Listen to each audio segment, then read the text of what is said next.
Bienvenue à tous nos auditeurs aujourd'hui en ce beau dimanche. Nous espérons que vous allez bien. Nous vous envoyons la paix du Seigneur dans vos maisons. Aujourd'hui, on est excités de vous avoir avec nous. On commence un nouveau thème, une nouvelle série d'enseignements intitulée Ecclesia ou l'Ecclesia, l'Église apostolique versus l'Église apostate. L'Ecclesia, l'Église apostolique versus l'Église apostate. Nous espérons que cet enseignement sera être une bénédiction pour plusieurs d'entre nous et même tous, nous l'espérons. Et donc, soyez à l'écoute. Nous commençons vraiment une belle aventure ensemble dans le Seigneur, dans cet enseignement. À tout de suite.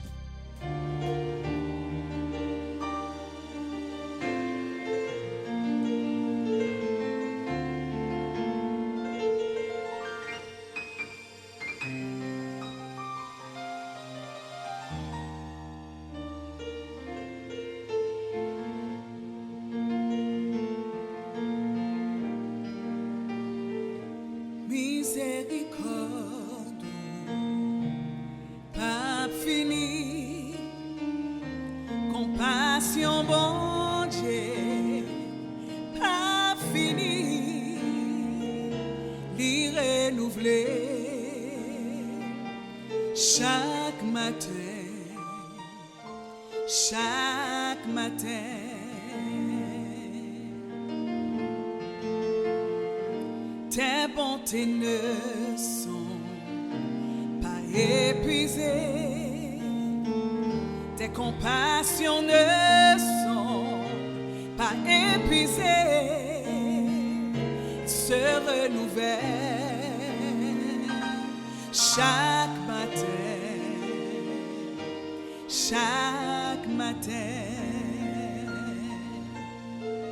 Oh oui, se renouvelle chaque matin, se renouvelle. Merci Seigneur, se renouvelle chaque matin, se renouvelle. Oh, tes bontés ne sont pas épuisées, tes compassions ne sont pas épuisées, elles se renouvellent, alléluia, chaque matin,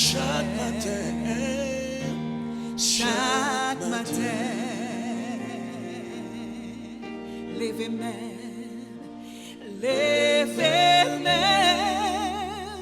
devant majesté, agneau immolé, moi adoré ou mourir en place moi, pour moi gagner la vie, si c'est pas grâce ou pas ta paix exister, je lève mes mains devant ta majesté, agneau immolé, je veux t'adorer, mort à la croix, pour me donner la vie, si ce n'était de toi, je n'existerais pas. Je t'adore, je t'adore,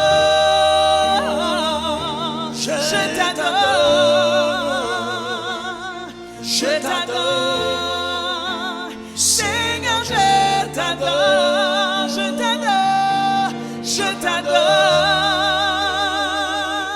je t'adore, yeah. Je t'adore.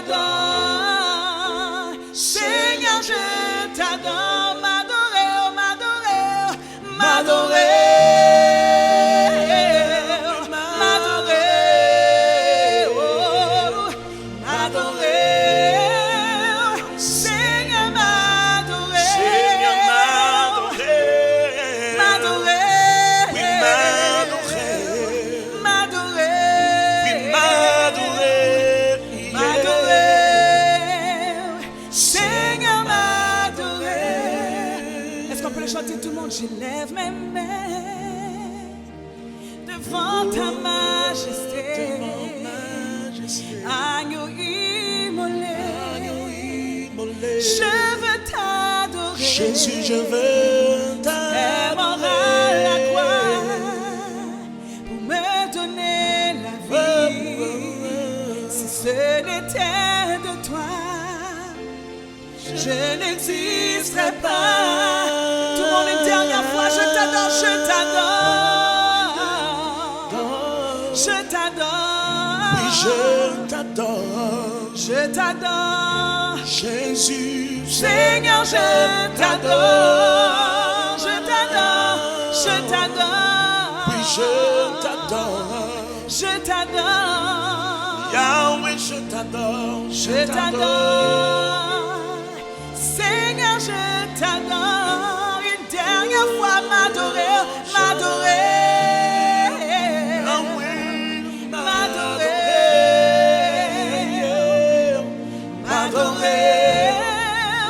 Seigneur, m'adorer, m'adorer, m'adorer, m'adorer,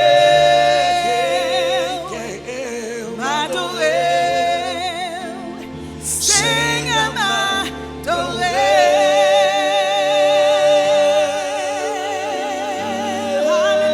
Alléluia. Oh oui, nous t'adorons, Seigneur, nous te louons. Nous élevons nos mains vers toi. Agneau immolé, agneau sacrifié, agneau de Dieu. Alléluia. Oh, oh, oh, oh.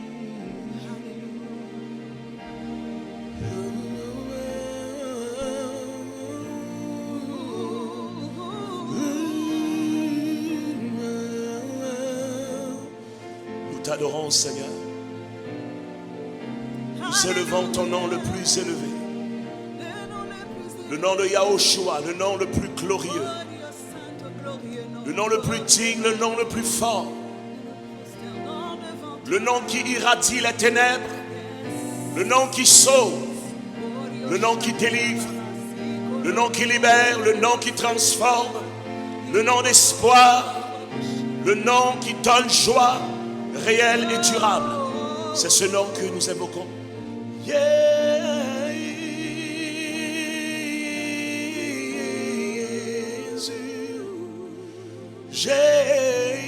Jésus,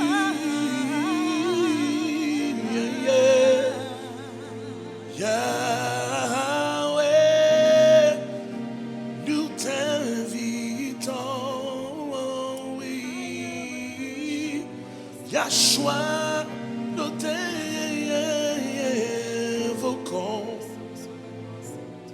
Yahshua, oui, nous t'invoquons,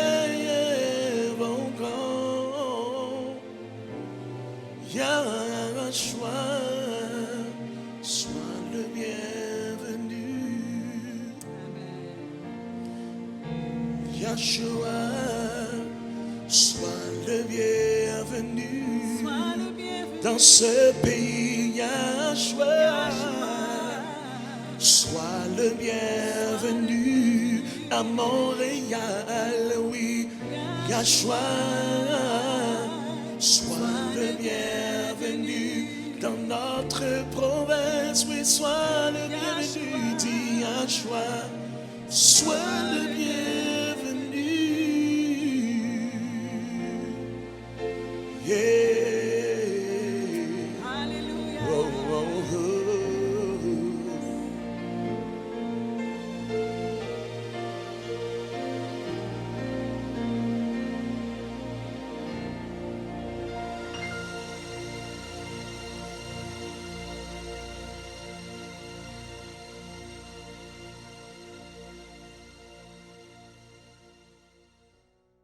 Merci, Seigneur Dieu, pour tout ce que tu fais, Seigneur Dieu, à travers la vie des enfants.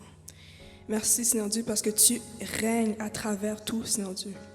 Tu es leur papa, Seigneur Dieu. Tu es mort à la croix pour eux. Tu as tout payé pour eux, Seigneur Dieu.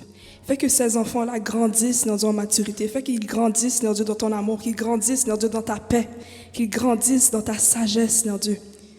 Qu'ils sachent, Seigneur Dieu, que tu es toujours présent au milieu d'eux, Seigneur Dieu. Tu es toujours là parmi eux, Seigneur Dieu.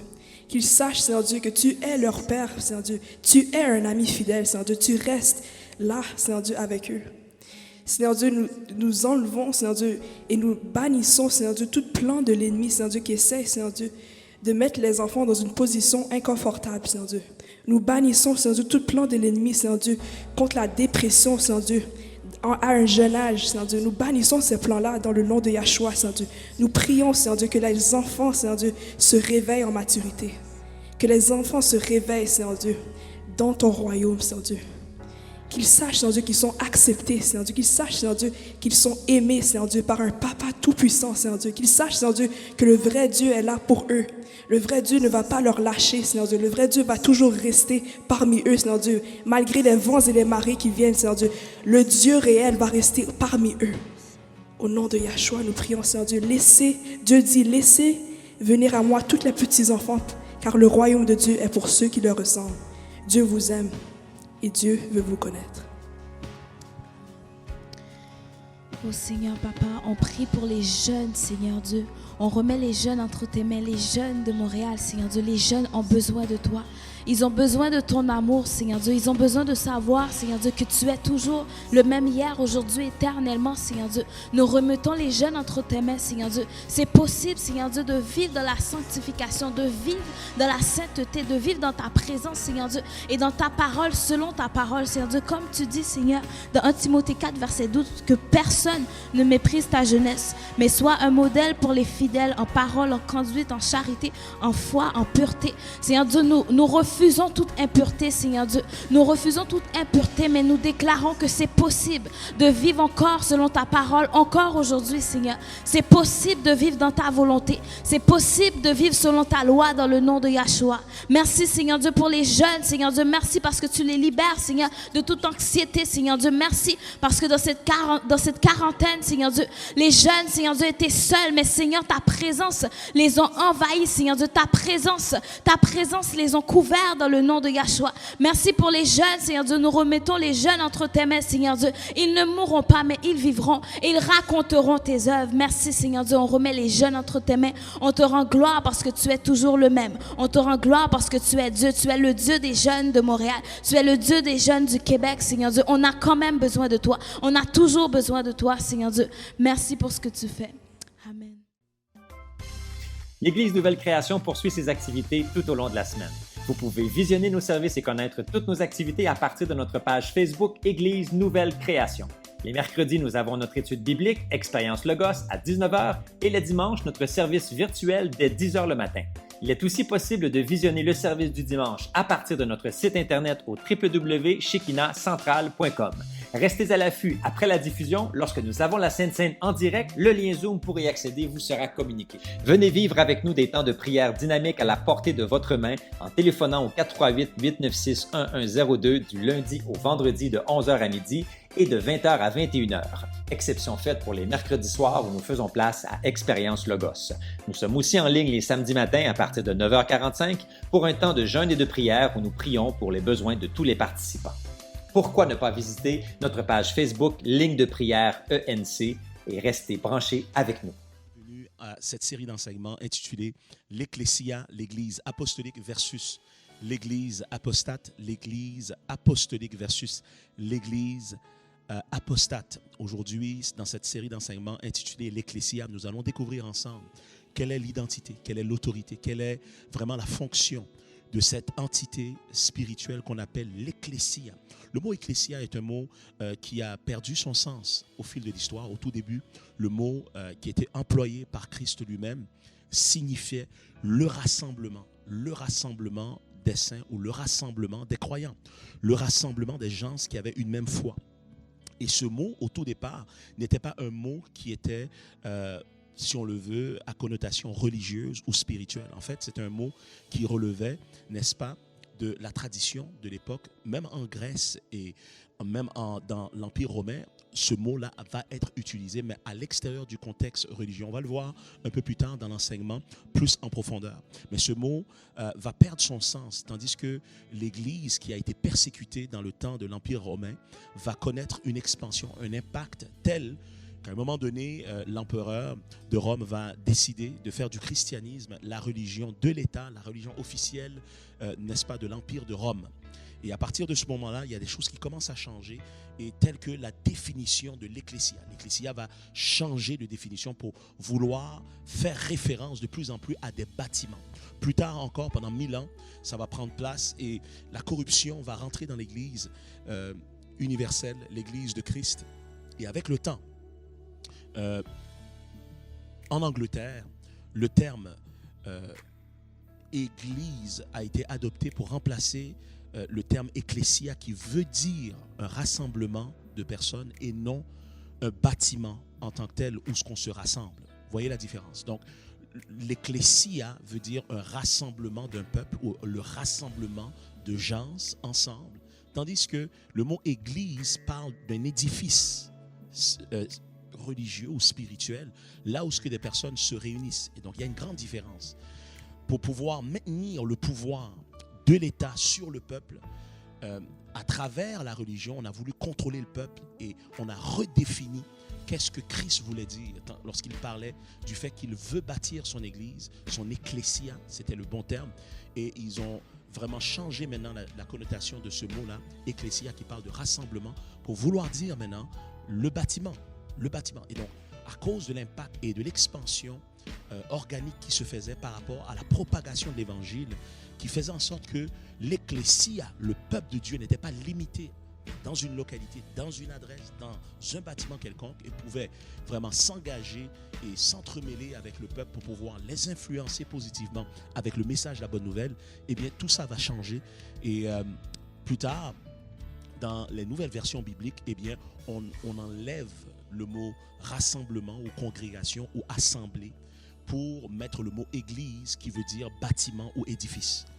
Et à un moment donné, il y a une version, la version de Tyndale, qui est un homme qui a voulu vraiment ramener un peu cette connotation et qui parle de l'ecclésia, c'est-à-dire dans la traduction anglaise, il a voulu ramener la définition réelle d'ecclésia comme étant le rassemblement d'un peuple ou le rassemblement de gens d'une même foi, au lieu d'emprunter encore le terme église qui parlait strictement d'un bâtiment, un bâtiment ou un édifice quelque part. Et lorsqu'il a fait cette traduction juste de ce mot dans sa Bible, dans sa version, eh bien, il l'a fait au gré de sa vie. Il a été tué, si ma mémoire ne me fait pas défaut, en l'an 1536. Il a été assassiné, il a été exécuté à cause de ce terme qui a été changé. Donc, on voit vraiment qu'il y a une importance par rapport à cette nuance entre l'ecclésia, dites ensemble avec moi, l'ecclésia, un peu plus fort, dites l'ecclésia et l'église. Il y a une différence entre ces deux mots. L'un est la bonne définition, l'autre est la fausse définition. Et si elle est fausse, eh bien notre identité par rapport à l'église devient faussée aussi. Alors il est important pour nous de voir ensemble, retourner dans les Écritures, faire un voyage dans le temps pour voir et découvrir qu'est-ce que Christ voulait réellement dire lorsqu'il dit « Je bâtirai mon église et les portes du séjour des morts ne prévaudront point contre elle. » Dites-le ensemble avec moi, « Je bâtirai », un peu plus fort, dites « Je bâtirai mon église et les portes du séjour des morts ne prévaudront point contre elle. » Ne prévaudront point contre elle. Le roi King James va sortir sa version et va s'assurer, n'est-ce pas, que le mot church ou le mot église soit réellement étampé, soit vraiment établi dans la conscience collective du peuple, pour que le contrôle de l'État sur le peuple à travers l'église ou le bâtiment ou à travers l'institution religieuse soit maintenu et que la corruption continue à battre son plein. Et aujourd'hui, il est important pour nous de retourner à ce que la définition vraiment d'ecclésia veut vraiment dire. Lorsqu'on prend le temps d'étudier le mot ecclésia, dites bien fort ensemble avec moi, ecclésia, ça nous fait penser à la façon même que ça se prononce en espagnol, iglesia, ou en italien c'est chiesa, et donc relève du grec qui parle de l'ecclésia. le rassemblement de peuple. Et j'ai été surpris dans mes études pour découvrir que le mot ecclésia, qui communément est identifié comme étant le mot église de façon fausse aujourd'hui, parce que c'est vraiment pas ce que ça veut dire. Mais aujourd'hui, pour nous, le mot ecclésia, à l'époque, on pensait au mot église. Et le mot église, pour nous enseignait, ça voulait dire le peuple appelé hors du monde. Mais j'ai été choqué de voir qu'en fin de compte, c'est le contraire. Le mot ecclésia parle du peuple appelé hors de sa maison, hors de chez soi, pour être impliqué sur la place publique. Impliqué sur la place publique. En fait, le mot ecclésia a une définition très particulière, et elle est importante pour nous de saisir cela pour comprendre ce que Christ avait en tête lorsqu'il disait « Je bâtirai mon église ». Je bâtirai quoi? Mon église, ou mon ecclésia pour être plus précis. Dans l'Antiquité grecque, le mot ecclésia à Athènes voulait dire l'assemblée des citoyens de cette ville. Ça parlait aussi du fait que lorsque cette assemblée venait ensemble, elle avait un pouvoir de vote pour voter des lois, pour établir un budget, pour parler de paix, pour même déclarer des instances de guerre. Donc, plusieurs phénomènes, plusieurs situations, plusieurs dynamiques sociétales étaient décidées ou des décisions étaient prises lorsque des citoyens se mettaient ensemble pour discuter et prenaient des décisions ensemble pour la cité ou pour la nation, pour le pays. Écoutez bien, plus tard encore, lors de vraiment l'Empire romain qui s'établit, eh bien ce mot est encore employé dans le fonctionnement de l'Empire romain. Dans le fonctionnement de cet empire, le mot ecclésia voulait dire tout rassemblement du peuple au niveau politique qui est là pour délibérer des choses de l'État ou pour former un parti politique en tant que tel, était appelé ecclésia. Donc, vous voyez, le mot ecclésia, le terme ecclésia, n'était pas religieux dans sa connotation au tout départ. Dans son étymologie et dans son sens d'origine, il n'y avait aucune connotation spirituelle. C'était dépourvu de toute lien ou référence à des choses bibliques ou des choses de l'adoration ou quoi que ce soit, ou de la foi. C'était un terme purement politique, c'était un terme purement social, c'était un terme purement légal qui était employé même dans l'Empire romain. Le rassemblement, n'est-ce pas, du peuple était là pour décider de ce qui se passait au niveau de l'éducation. C'était là aussi lorsque les gens venaient ensemble pour représenter, n'est-ce pas, qu'importe la décision qu'ils prenaient, la force de l'ordre qui était reconnue même par l'Empire de Rome lui-même. En fait, qu'est-ce qui est intéressant à noter, c'est que dans la définition de l'ecclésia et dans sa fonction dans l'Empire de Rome particulièrement, il était su que lorsque 2 ou 3 étaient réunis ensemble, eh bien ça s'appelait un conventus. Un conventus. Le conventus, c'était 2 ou 3 citoyens romains qui se mettaient ensemble pour délibérer d'une cause ou d'une situation et prenaient une décision. Et qu'importe la décision que ces citoyens prenaient, eh bien, c'est comme si le sceau de l'empereur de Rome, le sceau de César, y était apposé. C'est comme si l'Empire approuvait si 2 ou 3 citoyens se mettaient d'accord. Il est intéressant de voir aujourd'hui que même dans la définition grecque du mot ecclésia, ça ne veut pas dire le peuple appelé hors du monde. Au contraire, ça veut dire le peuple appelé hors de sa maison, impliqué sur la place publique. En d'autres termes, impliqué pour influencer positivement le monde. Et aujourd'hui, on a un sens opposé dans notre compréhension parce que c'est le mot église qui nous revient en tête. Et lorsqu'on parle d'église, on parle de bâtiment. On ne parle pas d'un peuple en mouvement. On parle d'un peuple stationnaire. On parle d'un peuple stagnant qui reste sur place. Et au lieu d'aller, c'est un peuple qui reste et qui attend. Et ça, c'est un problème très profond. Pourquoi? Parce que l'église du Seigneur est une église apostolique. Et nous allons découvrir qu'est-ce qu'on veut dire par apostolique. Dites ensemble avec moi, apostolique. Non, ce n'est pas du chinois. On va découvrir ensemble qu'est-ce que ça veut dire selon les textes de l'Écriture. Et vous allez voir comment l'impact de ce fonctionnement, de ce qu'on appelle l'ecclésia, même dans l'Empire de Rome, a une corrélation directe ou une relation directe avec notre compréhension que nous devons maîtriser par rapport à qui nous sommes en tant qu'ecclésia maintenant, dans le contexte non de l'Empire romain, mais dans le contexte du royaume de Yahshua HaMashiach, du royaume de Jésus-Christ, le roi de tous les rois, lui-même, le Seigneur de tous les seigneurs. Dis Amen, Amen et Amen si tu crois à quelque chose. Dis Amen encore plus fort. Qui veut dire qu'en Christ maintenant, dans Matthieu 16, et nous allons le voir ensemble, tournez avec moi ensemble dans Matthieu 16, verset 15 jusqu'au verset 18. La Bible déclare ceci.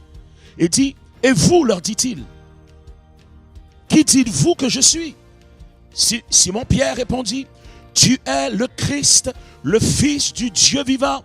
Jésus reprenant la parole, lui dit, tu es heureux, en d'autres termes, tu es béni, Simon, fils de Jonas, car ce ne sont pas la chair et le sang qui t'ont révélé cela, mais c'est mon Père qui est dans les cieux.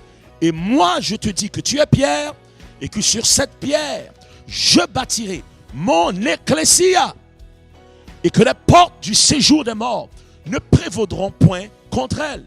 Il va même jusqu'à dire, je te donnerai les clés du royaume des cieux.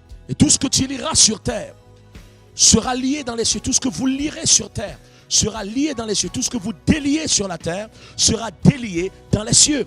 Plus tard encore, la Bible nous enseigne comment. La Bible déclare, il dit, si deux se mettent d'accord pour demander quelque chose en son nom, il leur sera accordé. Parce qu'il dit, là où 2 ou 3 sont réunis en mon nom, je suis là au milieu d'eux. Je suis là au milieu d'eux. Je suis présent au milieu d'eux. Et donc c'est une relation directe que Christ est en train de faire par rapport au mot ecclésia dans le contexte de l'Empire romain. Dans le contexte de l'Empire romain, lorsque 2 ou 3 citoyens romains délibéraient et décidaient d'une chose, l'autorité de Rome était là manifestée à cause de l'association et de l'accord des 2 ou 3 citoyens romains.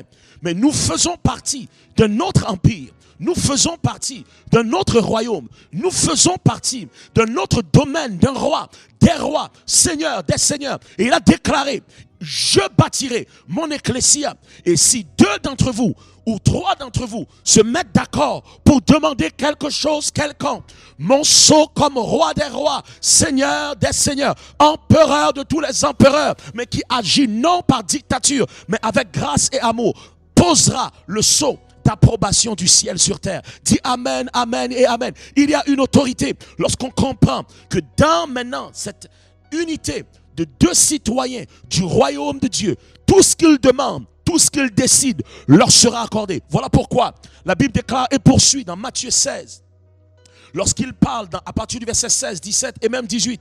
Voilà pourquoi il dit, je bâtirai mon église et les portes du séjour des morts ne prévaudront point contre elle. Il dit, voici, je vous donnerai les clés du royaume des cieux. Tout ce que vous lirez sur terre sera lié dans les cieux. Tout ce que vous déliez sur terre sera délié dans les cieux. Qu'est-ce que ça veut dire?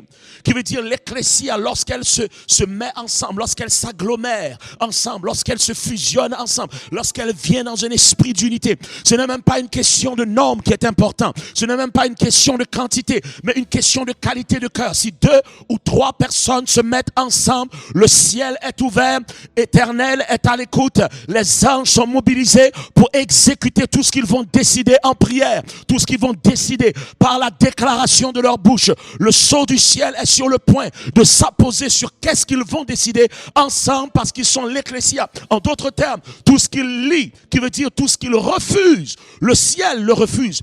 Tout ce qu'ils permettent sur terre, le ciel le permet. En d'autres termes, l'ecclésia a été appelée à fonctionner dans une identité de son autorité en Christ, sachant qu'il est investi de l'empire de Christ, l'empire de Dieu, pour affecter les éléments et affecter les situations de la terre. Que quelqu'un crie Alléluia bien fort, Amen, Amen, ou Hosanna. Quelqu'un dit Amen si tu es d'accord.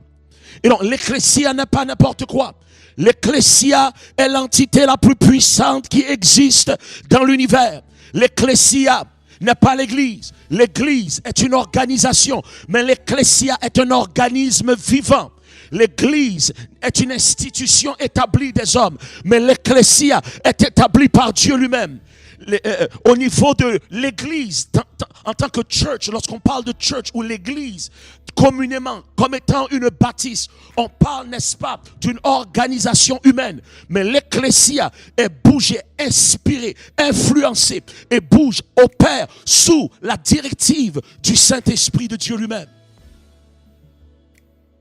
Dans l'Église, selon la définition de l'Église d'aujourd'hui, on y entre. Mais l'Ecclésia n'est pas un lieu où ce qu'on entre. L'Ecclésia est un peuple en qui Dieu est entré. Dis Amen, Amen et Amen. La Bible déclare, ne savez-vous pas que vous êtes le temple et que l'Esprit de Dieu habite en vous. Il dit, vous êtes le temple de Dieu et que l'Esprit de Dieu habite en vous. L'Ecclésia est une place où on rentre. L'Ecclésia est un édifice à l'intérieur duquel le peuple entre. Mais ce que je veux dire par là, c'est que l'Église est un édifice à l'intérieur duquel le peuple entre. Mais l'Ecclésia est l'édifice à l'intérieur duquel que Dieu lui-même entre. Dis Amen, Amen et Amen et réside. Dis Amen encore. Alléluia. La Bible déclare ceci. Et il y a des gens qui pensent que Christ, Jésus, lorsqu'il a marché sur terre, était pauvre. Mais en réalité, il n'était pas pauvre. Même les cadeaux des rois mages qu'il avait reçus, lorsqu'on prend le temps d'identifier et de calculer en devises modernes d'aujourd'hui la valeur de ces cadeaux, elle valait plusieurs millions de dollars. Donc Christ n'était pas pauvre. La preuve, c'est qu'on a tiré au sort sa tunique parce qu'elle valait beaucoup le jour de la crucifixion. Ils ont tiré au sort sa tunique. Les gens avaient peur de lui parce qu'il avait l'aspect d'un roi. Dis Amen, Amen et Amen. Dans toute humilité. Mais il avait l'aspect d'un roi. La Bible nous déclare également qu'il y avait même des femmes qui l'assistaient de leurs biens. Les gens qui étaient attitrés pour soutenir son ministère financièrement. La Bible nous déclare. Et donc Jésus n'était pas pauvre. Jésus n'était pas sans abri non plus. Et donc la Bible déclare quelque chose d'intéressant. Et j'aimerais prendre le temps de regarder ensemble avec vous ce que l'Écriture dit pour comprendre réellement ce que le Seigneur voulait dire lorsqu'il parlait et faisait cette référence. La Bible déclare ceci. Il dit dans Matthieu 8, 20, Jésus lui répondit, les renards ont des tanières et les oiseaux du ciel ont des nids. Mais le Fils de l'homme n'a pas où reposer la tête. N'a pas où reposer la tête. Lorsqu'on lit cela et qu'on n'a pas la révélation ou que Dieu ne nous a pas ouvert les yeux pour comprendre ce qu'il est en train de communiquer comme message spirituel. Jésus n'était pas en train de dire « j'ai pas d'appartement où dormir ». Jésus n'était pas en train de dire « j'ai pas de condominium où aller ». J'ai pas de place ou de maison où aller me reposer. C'est pas ce qu'il est en train de dire. Il était en train de dire, il dit, les renards ont des tanières. En d'autres termes, les renards ont leur maison. Les oiseaux du ciel ont leur habitation aussi. Ils ont leur nid. Il dit, mais le Fils de l'homme n'a pas où reposer sa tête. La tête de Christ représente son autorité. La tête de Christ représente sa pensée. La tête de Christ représente sa nature. La tête de Christ représente sa gloire. Christ est en train de chercher un lieu où ce qu'il veut faire reposer sa tête, où ce qu'il veut faire reposer sa vision, où ce qu'il veut faire reposer son autorité, où ce qu'il veut faire reposer sa domination, sa gouvernance, sa puissance. En d'autres termes, Christ, lorsqu'il déclare ses paroles, est à la recherche de sa maison. Il recherche son habitation. Il recherche son temple. Dans l'Ancien Testament, Dieu se manifestait à travers la tente d'assignation. Il se manifestait à travers la tente de la rencontre. Plus tard encore, à travers le temple de Salomon. Mais il y a un nouveau modèle amélioré de la maison de Dieu. Il y a une habitation de prédilection que Dieu a choisie. Il y a un lieu préféré que Dieu a choisi pour son habitation. Et ce lieu s'appelle l'Ecclésia. L'Ecclésia. L'Ecclésia n'est pas un bâtiment fait de briques ou de bois. L'Ecclésia est un peuple fait de chair, d'os et de sang. L'Ecclésia est son peuple chéri, son peuple, n'est-ce pas, aimé, son peuple protégé, son peuple favori. Son peuple, le peuple de Dieu, le peuple pour lequel il a versé son sang.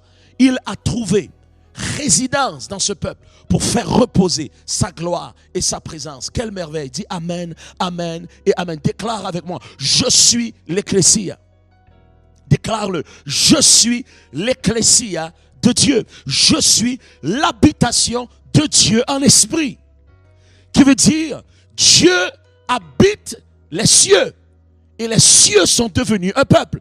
La Bible déclare, il dit, si on vous dit, le royaume des cieux est ici ou là-bas, n'y allez pas. Il dit, car voici, le royaume des cieux est au milieu de vous. Le royaume des cieux est quoi? Est au milieu de vous.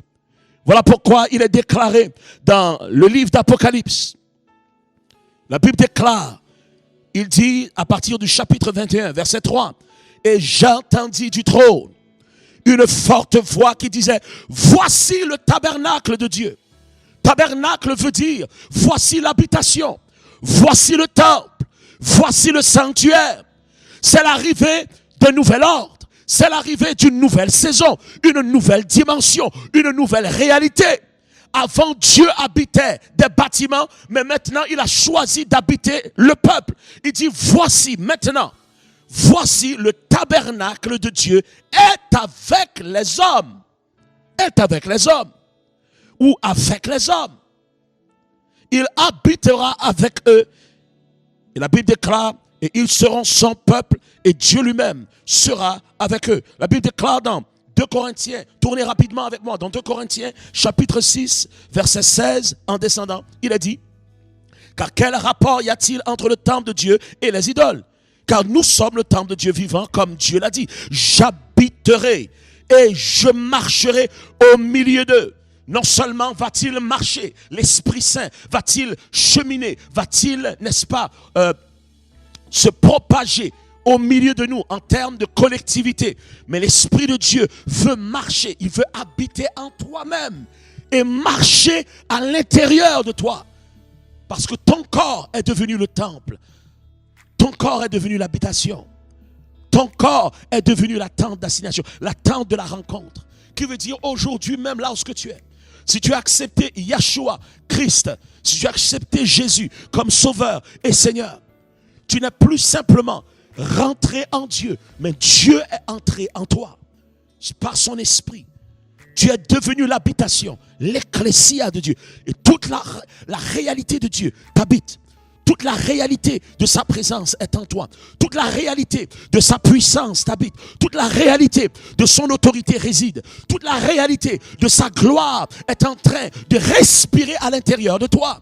Toute la sagesse infiniment variée de Dieu, infiniment divine est en toi.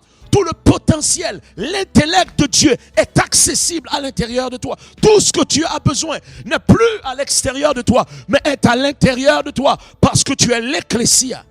Dis ensemble, je suis l'ecclésia. Dis amen, amen et amen. Si tu es en train de recevoir quelque chose. Dis amen un peu plus fort. Si tu veux manifester cette réalité à partir d'aujourd'hui. Voilà pourquoi qu'il disait. Il dit, les renards ont des tanières. Il dit, les oiseaux du ciel ont des nids. Il dit, mais le Fils de l'homme n'a pas, remarquez le mot, n'a pas où reposer la tête. Reposer la tête.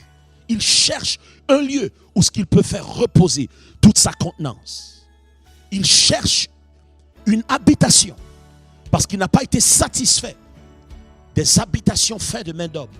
Il n'est satisfait que l'habitation qu'il a forgée de ses propres mains, qu'on appelle l'humanité. Dis amen, amen et amen. Et donc la Bible déclare ceci. Il dit dans Ésaïe 9, 6 à 7, pour répondre à la question et à la recherche du Seigneur, qui recherche un lieu où faire reposer, dites reposer, encore une fois, pour faire reposer, encore une fois, sa tête. Dites reposer sa tête. La Bible déclare dans Ésaïe 9, 6 et 7, on a presque terminé ensemble cet enseignement introductoire à cette nouvelle série intitulée l'Ecclésia. L'Ecclésia, l'Ecclésia, l'Église apostolique versus l'Église apostate. Et nous allons découvrir qu'en réalité, l'Église n'est pas appelée à être autre chose que l'Ecclésia, cette entité apostolique sur terre. Et nous allons décortiquer le tout ensemble, tandis que nous avançons de semaine en semaine dans cette nouvelle série importante pour nous à cette heure. Ésaïe chapitre 9, à partir du verset 6 et 7. Écoutez bien ce qui est dit. La Bible déclare, car un enfant nous est né, un fils nous est donné, et la domination reposera sur son épaule. On l'appellera admirable, conseiller, Dieu puissant, Père éternel. Père éternel, cet enfant qui va être né, cet enfant qui nous est donné, ce fils qui nous est donné, cet enfant qui nous sera né par cette Vierge, surnaturellement, va connaître des terminologies comme celles qui suivent. Admirable, conseiller, Dieu puissant, Père éternel va-t-il être appelé. Le Fils de Dieu sera appelé également Prince de paix, qui veut dire la principauté de la paix, l'autorité gouvernante de tout le concept qu'on appelle la paix, qui veut dire il n'y a pas de paix durable et réelle pour l'humanité à l'extérieur du prince de la paix, parce que c'est son domaine. L'humanité a besoin de Christ pour une paix durable sur terre. Je n'ai pas parlé de religion, j'ai parlé de Christ, le prince de paix. La Bible déclare ceci également. Il dit, pour donner à l'empire, c'est-à-dire son empire, son royaume, pour donner à son royaume, son empire, de l'accroissement, une croissance, une progression et une paix sans fin au trône de David et à son royaume. La Bible déclare pour l'affermir et le soutenir par le droit et par la justice dès maintenant et à toujours. Voilà ce que fera le zèle de l'Éternel des armées. Dites l'Éternel des armées. Encore une fois, l'Éternel de toutes les armées des cieux et de la terre. L'Éternel des armées. La Bible déclare que même le cœur des rois est au creux de sa main. Et il dirige le cœur des rois comme il le veut et comme il l'entend. Dieu est souverain et il y a encore de l'espoir pour cette humanité. Que quelqu'un crie Amen, Alléluia, et qui sait que sa vie et sa destinée ne dépendent pas des décisions de l'homme, mais des décisions qui ont été prises par Dieu depuis même avant la fondation du monde. Dit Amen, Amen et Amen si tu le crois. La Bible déclare, il dit, cet enfant qui est né, cet enfant qui nous est donné, la Bible déclare, il dit, la domination reposera sur ses épaules. La domination reposera où? Sur ses épaules. Sur ses épaules. Où se trouvent les épaules? Qu'est-ce que les épaules de Christ? Cet enfant qui nous a été donné, ce fils qui nous a été donné, cet enfant qui nous a été né. La Bible déclare dans 1 Corinthiens chapitre 12, verset 12. Il nous révèle un mystère. Et ce mystère est le suivant. La Bible déclare, il dit comme le corps est un et a plusieurs membres, et comme tous les membres du corps, malgré leur nombre, ne forment qu'un seul corps, ainsi en est-il de Christ. Ainsi en est-il de Christ. C'est de ce mystère que Paul parle dans Éphésiens 3, verset 5. Et il répète encore dans plusieurs lettres paulines, plusieurs lettres de l'Écriture dans le Nouveau Testament qu'il a écrites de sa propre main. Il parle d'un mystère, mais de quel mystère parle-t-il? Et aujourd'hui, nous allons commencer à découvrir de quel mystère dont il parle. La Bible déclare dans Éphésiens 3, 5, il n'a pas été manifesté aux fils des hommes dans les autres générations comme il a été révélé maintenant par l'Esprit aux saints apôtres et prophètes de Christ. Et prophètes de Christ, je répète, prophètes de Christ, pas prophètes de l'Ancien Testament, mais prophètes du Nouveau Testament, les prophètes de Christ. Qui veut dire il y a un mystère qui était caché dans les générations passées. Il y a un mystère qui était caché même depuis les temps anciens, les temps immémoriaux, même depuis avant même la fondation du monde. Il y a un mystère. Et ce mystère, la Bible déclare, est en train d'être révélé par les saints apôtres et prophètes de Christ à cette heure, dans notre époque, va nous dire Paul. Et la Bible déclare que ce mystère, n'est-ce pas, c'est Christ en nous, l'espérance de la gloire, oui, mais ce n'est pas seulement Christ en nous, mais nous devenons une partie intégrale de qui Christ est. La Bible déclare et nous commence à nous révéler ce mystère dans 1 Corinthiens 12, 12. Il dit et nous fait comprendre que Christ, contrairement à ce qu'on nous a enseigné traditionnellement, Christ n'était pas seulement un individu qu'on appelait Jésus. Je répète, ta Bible te dit, J'ai dit, ta Bible te dit dans 1 Corinthiens chapitre 12, verset 12, Christ, dites ensemble avec moi, tu n'as pas sacré. ne t'inquiète pas, tu n'as pas sacré. Tu as tout simplement mentionné, proclamé le nom le plus merveilleux qui existe. Dites Christ, avec un beau sourire pour convaincre l'autre que tu n'es pas en maudit, comme on dit en bon québécois. Dis, Christ n'est pas un individu seulement. Christ est un corps d'individus qui a à sa tête un individu supérieur qu'on appelle Jésus, qui est la tête de cette entité qu'on appelle Christ. La Bible déclare que Christ n'est pas un membre, n'est pas un individu. En d'autres termes, Christ est un corps muni de plusieurs membres. De quoi? De plusieurs membres. Lisons-le encore lentement. Car comme le corps est un et a plusieurs membres, et comme tous les membres du corps, malgré leur nombre, ne forment qu'un seul corps, ainsi en est-il de Christ. Ainsi en est-il de Christ. Ainsi en est-il de Christ. Voilà pourquoi qu'il y a une importance dans la révélation que Pierre a eue. Lorsque Christ demande dans Matthieu 16, qui dites-vous que je suis? Et Pierre va répondre, tu es le Christ, le Fils du Dieu vivant. Il y a quelque chose d'incroyable qui se passe. Premièrement, Jésus va dire à Pierre, il dit, tu es Pierre, qui veut dire, n'est-ce pas, Pétros. Pétros, c'est le mot Pierre, qui parle d'un rocher, ou qui parle, n'est-ce pas, d'une pierre quelconque seulement. Mais il dit, tu es Pierre, mais il veut faire la distinction lorsqu'il s'adresse à Pierre. Lorsque Christ l'interpelle et lui dit, il dit, tu as donné une révélation que je suis le Christ, le Fils du Dieu vivant. Cette révélation ne vient pas de toi, ça vient de mon Père. C'est une révélation, c'est une illumination divine.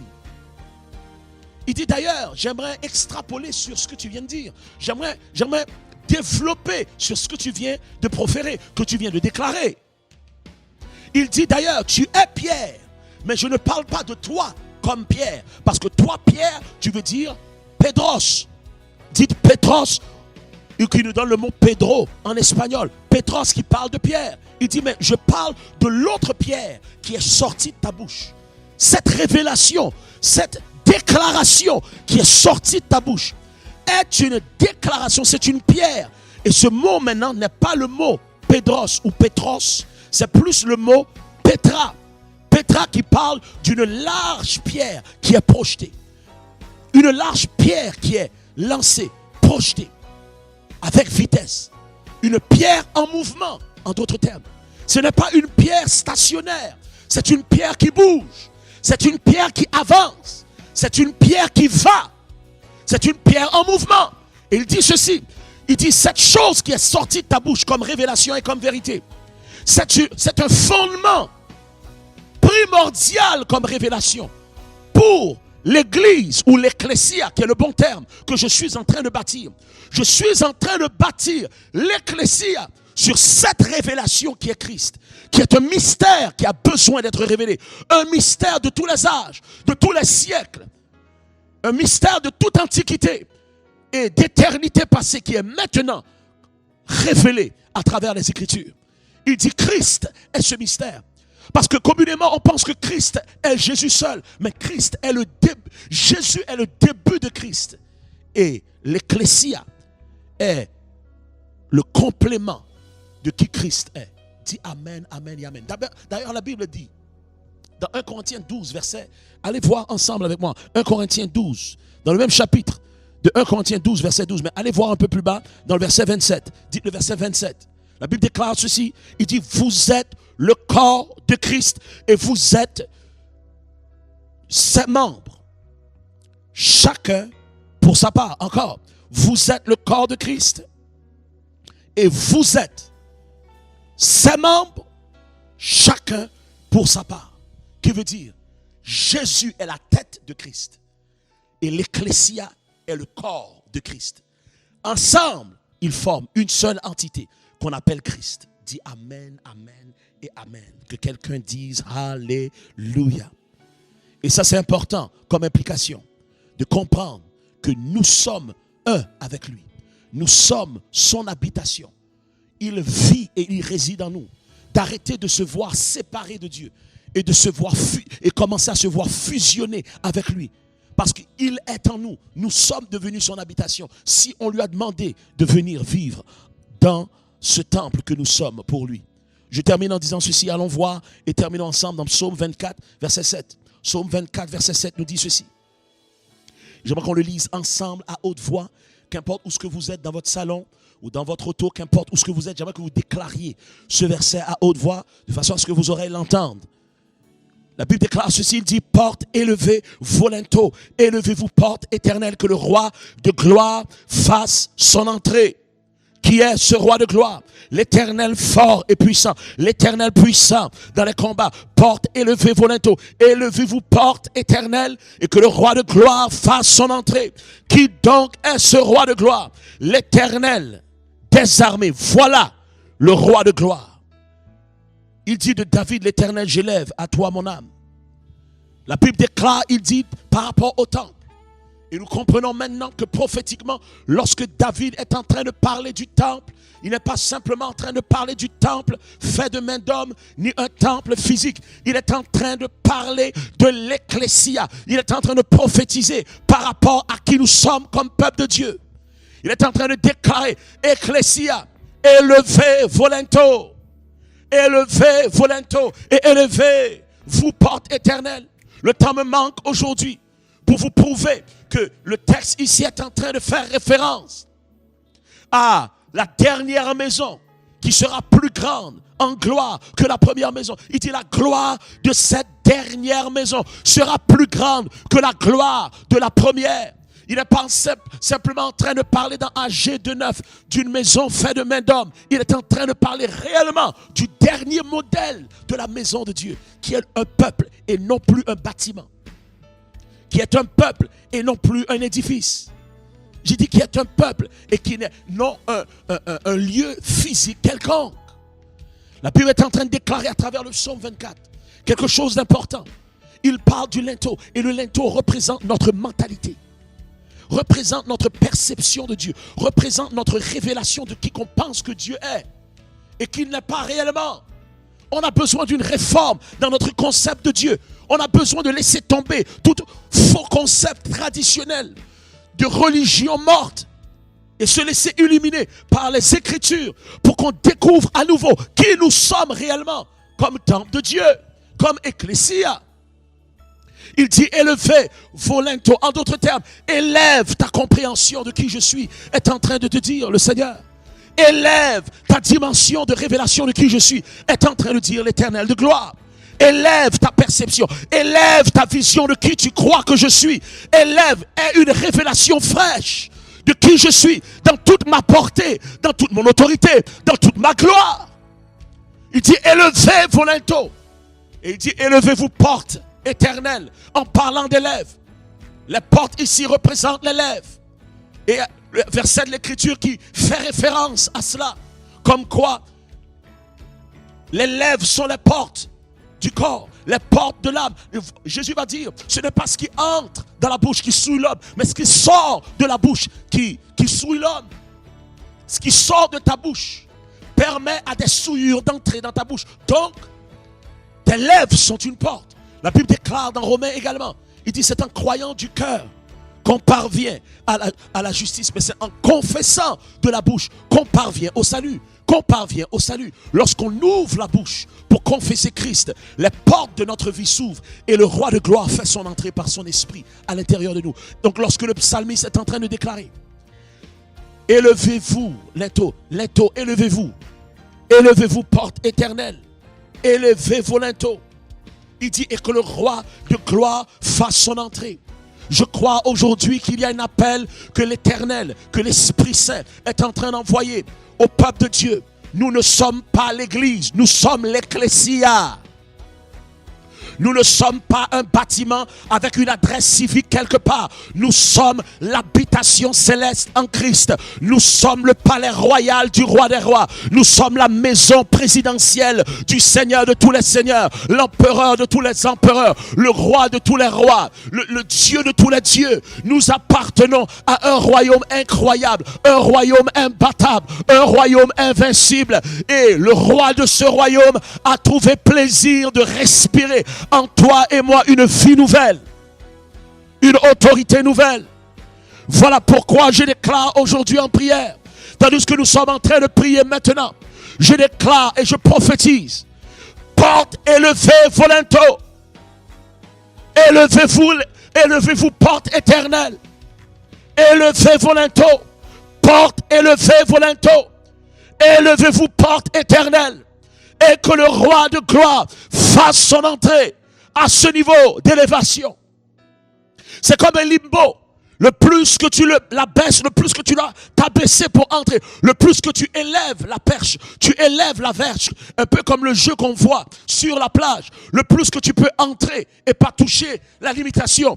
Dieu est en train d'interpeller le peuple à le voir plus élevé, à le comprendre beaucoup plus fort, à voir Dieu dans plus de splendeur qu'il est. Élevez vos linteaux, élevez votre mentalité et élevez votre louange, élevez votre porte, élevez vos portes, élevez votre langage, qu'il y ait un langage de foi et non un langage négatif. Au lieu de déclarer et affirmer et confirmer ta maladie, refuse ta maladie et confirme la guérison dans le nom de Yahweh. La Bible déclare par ses meurtrissures, tu es guéri parce que tu es l'ecclésia. Tu es l'ecclésia.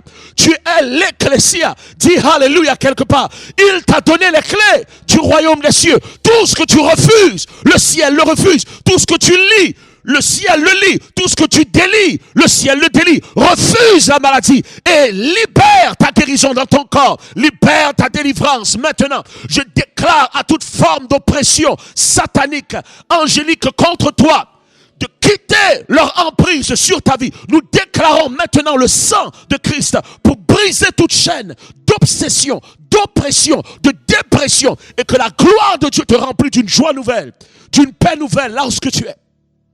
Je casse et je brise en tant qu'ecclésia, et je fais appel à au moins une ou deux autres personnes qui s'accordent avec moi. La Bible déclare là où deux se mettent d'accord pour demander quelque chose, il leur sera accordé. Je déclare avec fermeté que tu es libre et libéré par la puissance et la gloire de Dieu là où tu te tiens dans ton salon, là où tu te tiens même dans ta maison. Je déclare que toi-même, tandis que tu ouvres ton cœur, tu deviennes une maison de gloire, une maison de paix, une maison d'espoir, une maison saturée de qui Dieu est par son esprit en ce moment. Pourquoi? Parce que tu es l'ecclésia. Tu n'es pas n'importe qui. J'ai dit tu es l'ecclésia de Dieu. Tandis que tu élèves ta mentalité, tandis que tu élèves ta louange, tu fais passer tes lèvres à une autre dimension de prière. Tu fais passer ton adoration selon le niveau de tes linteaux. Tes portes s'élèvent, ta mentalité s'élève, ton adoration s'élève, ta perception s'élève, l'impact s'élève. Dans ce que tu dis, dans ce que tu déclares, dans ce que tu pries. Et tandis que tu élèves vers Christ, n'est-ce pas, une fraîche révélation dans la façon que tu réfléchis dans les choses du royaume, eh bien, la façon même que tu t'exprimes commence à changer et commence à s'élever. Et Dieu fait son apparition. Il fait son entrée dans ta vie, dans cette dimension élevée des linteaux et des portes. Parce que tu es le temple aujourd'hui. Aujourd'hui, je t'invite à faire de lui le résident permanent de ta vie, à faire de lui celui qui prend plaisir de faire reposer sa gloire, sa faveur, sa bénédiction, sa joie, sa vie, sa guérison, sa restauration. Il y a des gens qui m'écoutent aujourd'hui.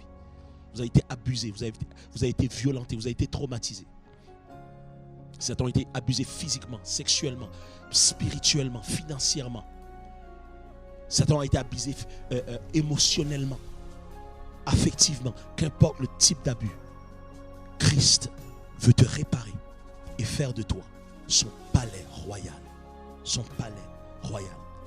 Si tu n'as pas connu Christ encore, si tu n'as pas reçu le Seigneur, si tu as connu la religion, mais tu n'as pas connu Jésus, tu connais l'Église, mais tu n'as pas réalisé que tu es l'Ecclésia, j'aimerais t'inviter à recevoir cette paix, cette joie, cet amour de Dieu, ce pardon de Dieu.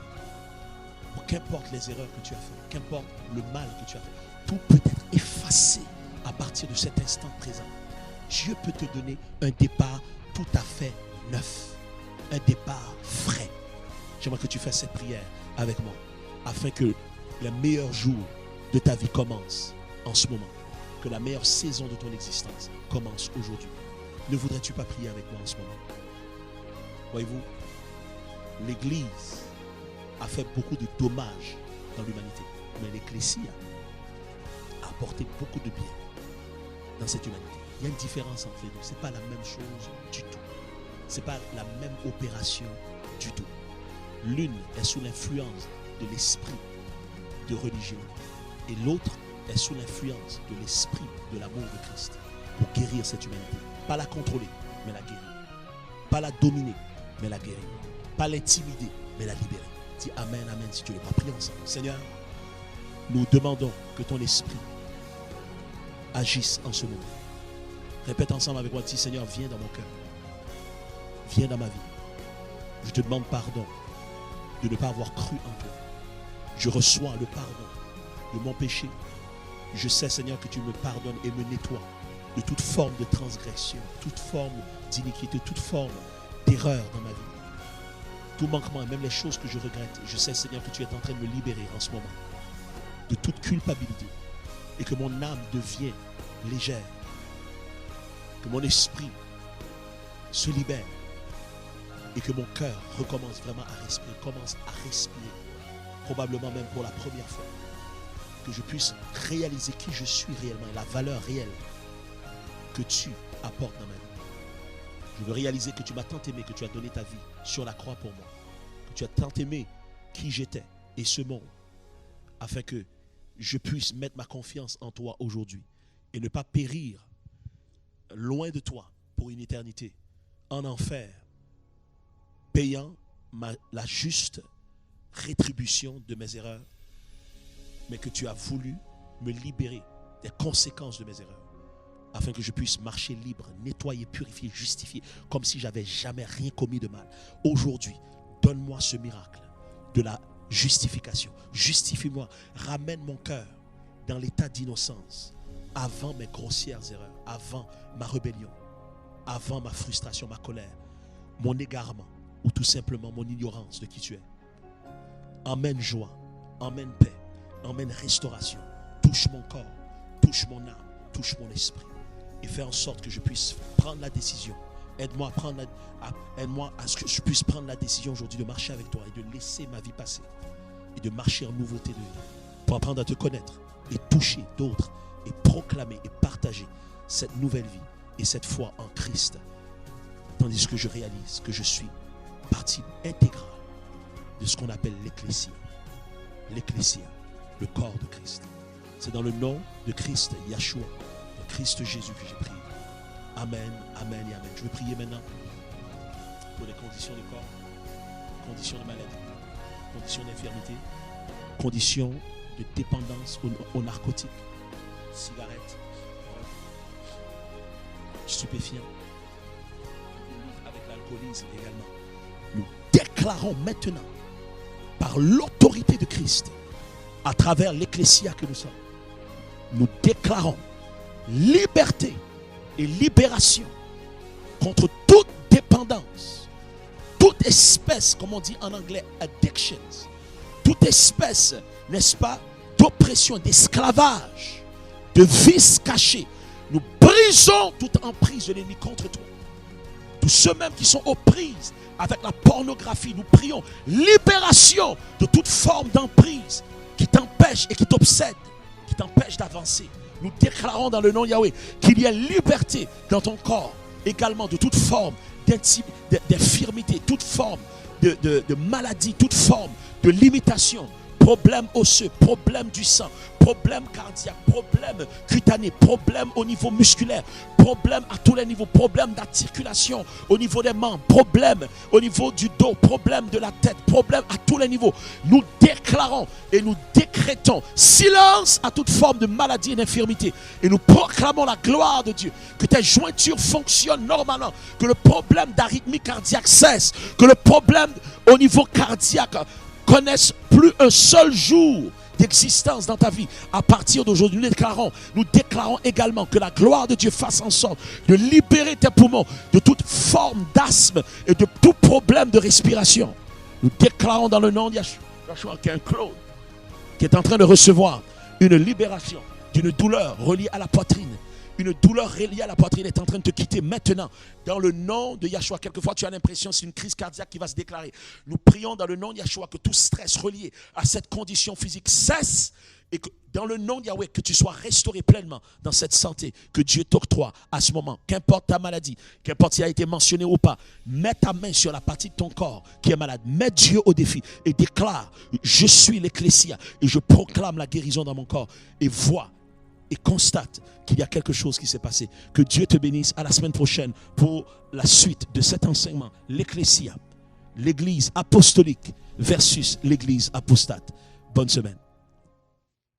Voici maintenant venue une merveilleuse opportunité d'étendre notre adoration à Dieu, non seulement en parole, mais aussi en action. Pour lui apporter une offrande qui vient du cœur, nous n'avons qu'à choisir la méthode qui nous convient le mieux en se rendant sur le site internet au www.shekinahcentral.com/don. Nous sommes donc librement invités à adorer notre Dieu à travers nos dîmes et nos offrandes. Tous les dons provenant du cœur sont agréés devant Dieu, selon qu'il est écrit « Ce n'est pas que je recherche les dons, mais je recherche le fruit qui abonde pour votre compte. » Philippiens 4,17. En toute chose, demeurons dans la paix du Seigneur. Que Dieu vous bénisse. Nous sommes heureux de vous inviter à notre grande réouverture à l'Église Nouvelle Création dimanche le 9 août prochain.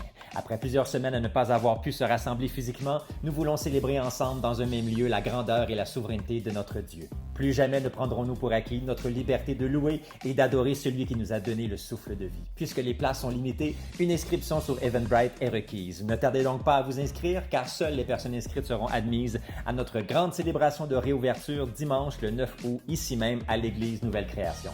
D'ici là, demeurez richement bénis. L'Église apostolique versus l'Église apostate. Quel message! Nous espérons que le Saint-Esprit de Dieu a parlé à vos cœurs aujourd'hui et que vous êtes en train de recevoir tout ça en prière.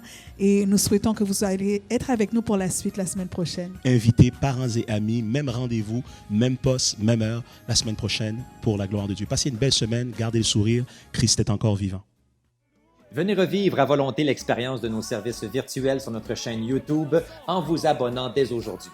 N'oubliez pas de cocher la petite cloche bleue et recevoir les notifications lorsque nous publions les pensées du jour et les chants de circonstances que vous pourrez aisément partager avec entourage et famille. Nous vous invitons aussi à aimer notre page Facebook et à vous abonner à notre compte Instagram. C'est un plaisir pour nous de rester connectés avec vous.